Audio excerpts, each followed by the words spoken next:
ये पता नहीं आप पाकिस्तान से दूर हैं, आपको एहसास है कि नहीं है कि जो इस वक्त इदारे के अंदर तकसीम है रिटायर्ड लोगों में भी और हाजिर सर्विस में, बड़ी ज़िम्मेदारी से बात कह रहा हूँ, ऑन एयर कहनी बड़ी मुश्किल है मैं, लेकिन आपको ज़िम्मेदारी से ये सवाल कर रहा हूँ, बहुत पाकिस्तान के लिए ख़तरनाक है, अच्छी नहीं है, पाकिस्तान के मफाद के ख़िलाफ़ है, पाकिस्तान के दुश्मनों का मफाद उससे सर्व हो सकता है, पाकिस्तान का मफाद उससे नहीं बचता, उसके लिए किरदार अदा करने की ज़रूरत है, पाकिस्तान को तकसीम से बचाने की ज़रूरत है। कौन करेगा वो किरदार अदा? हम तो अपना ड्यू शेयर से ज्यादा हमेशा डालते हैं। मैंने भी आपको कोट किया 2014 के बाद, क्या हम नहीं पकड़ सकते थे न्याजी साहब को? क्या हम नहीं उनको एब्सकॉन्डर तक बैन कर सकते थे? हमने तो नहीं किया, एक काम भी नहीं किया। वो तो जब इलेक्शन जीत गए उसके बाद जाके वो एब्सकॉन्डर जो थे, वो उसके बाद जाके एंटी टेररिस्ट कोर्ट में गए और जाके जमानत ली उन्होंने और उसके बाद हल्ला उठाया।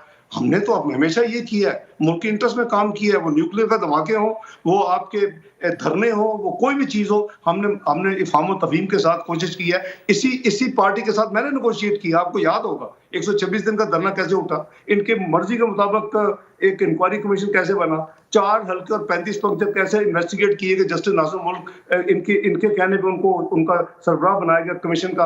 और जब उन्होंने कहा जी कि कोई ऐसी नहीं है, हल्के चोरी हो गए हैं, इसे नॉर्मल इरेगुलरिटी छोटी मोटी जो है वो है, तो इन्होंने बड़े आसानी से कह दिया कि ये तो मेरा सियासी बयान था।